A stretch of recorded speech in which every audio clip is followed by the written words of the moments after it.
வீட்ல கண்டிப்பா ஒரு டைம் மாதிரி இந்த ரெசிபியை ட்ரை பண்ணி பாருங்க. அவ்வளோ டேஸ்டாவும் அவ்வளோ ஈஸியாவும் இந்த ரெசிபியை பண்ணிடலாம்.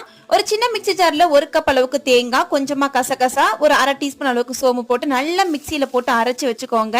ஒரு சின்ன பாத்திரத்துல எண்ணெய் ஊத்திக்கிறேன், கொஞ்சமா சீரகம், ஒரு கப்பு ஃபுல்லா வந்து பெரிய வெங்காயத்தை குட்டியா சாப் பண்ணி போட்டிருக்கேன்.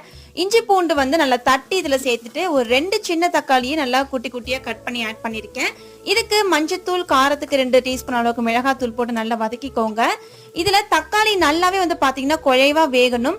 இது நல்லா வெந்ததுக்கு அப்புறம் 1 டீஸ்பூன் அளவுக்கு கொத்தமல்லி தூள் போட்டு நல்லா வந்து மிக்ஸ் பண்ணிக்கோங்க. இந்த தக்காளி மசாலா எல்லாமே வதங்கறதுக்காக ஒரு 1/2 டம்ளர் அளவுக்கு தண்ணி ஊத்தி அகைன் நல்லா மிக்ஸ் கொடுத்துட்டு கடைசியா நம்ம அரைச்சு வச்சிருக்க இந்த தேங்காய் மசியல இதுல ஆட் பண்ணிட்டு ஒரு 10 செகண்ட் போல மீடியமான ஹீட்ல அடுப்புல வச்சு ஆஃப் பண்ணி எடுத்தீங்கன்னா ரொம்பவே டேஸ்டியான சப்பாத்தி தோசைக்கு ஏத்த மாதிரி ஒரு சூப்பரான குருமா ரெடி ஆயிடுச்சுங்க. அதுவும் சப்பாத்தி குருமாவா இதை வச்சு சாப்பிட அவ்வளோ டேஸ்டா இருந்தது. ட்ரை பண்ணி தான் பாருங்களேன்.